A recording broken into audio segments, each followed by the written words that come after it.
लगता है इस जीत पर? कॉइन कैसे सिलेक्ट करें एज अ लेमैन? मेरे को तो समझ नहीं आएगा, मैं कहाँ करूँ? मैं तो जो आसपास सब बोल रहे हैं सोशल मीडिया पे उसे ही कंसिडर करूंगी। लेकिन आई वांट के मैं किसी से ना इन्फ्लुएंस होते हुए अपने फंडामेंटल के बेसिस पे चूज करूँ, तो वो करेक्ट। कैसे कर सकती तो सबसे पहले कभी भी टोकन चूज़ करो, उससे पहले आपको उसको कंपेयर करना चाहिए वेब 2 कंपनीज़ के साथ, यानी कि वो कंपनीज़ जो रियल लाइफ में चलती है।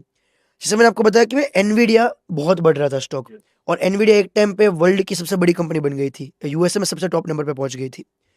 उस टाइम पे एनवीडिया जो बना रहा था जीपीयूज़, वो बहुत ही चिप्स की बहुत शॉर्टेज हो गई थी मार्केट में। बहुत ही महँगी चिप्स मिल रही थी और शॉर्टेज हो गई थी। उस टाइम में मैंने देखा कि ऐसा सेम कोई काम कर सकता है क्या डिसेंट्रलाइज़ में, जहाँ पे कॉस्ट कम हो सके, चीज़ें कम हो सके। तब मुझे 2 प्रोजेक्ट मिले थे। पहला हो गया रेंडर, दूसरा हो गया आकाश नेटवर्क। ये दोनों जीपीयूज़ प्रोवाइड करते हैं डिसेंट्रलाइज़ तरीके से। तो मुझे लगा कि यहाँ पे अगर एनवीडिया की मार्केट कैप है लेट्स सपोज़ 100, एक एग्ज़ाम्पल लेता हूँ। तो ये अगर उसका 1% भी अचीव करते हैं व्हिच इज़ 1, 100 का 1% 1, तो भाई ये टोकन अभी चल रहा है भाई 0.5 है, तो ये दुगना हो सकता है।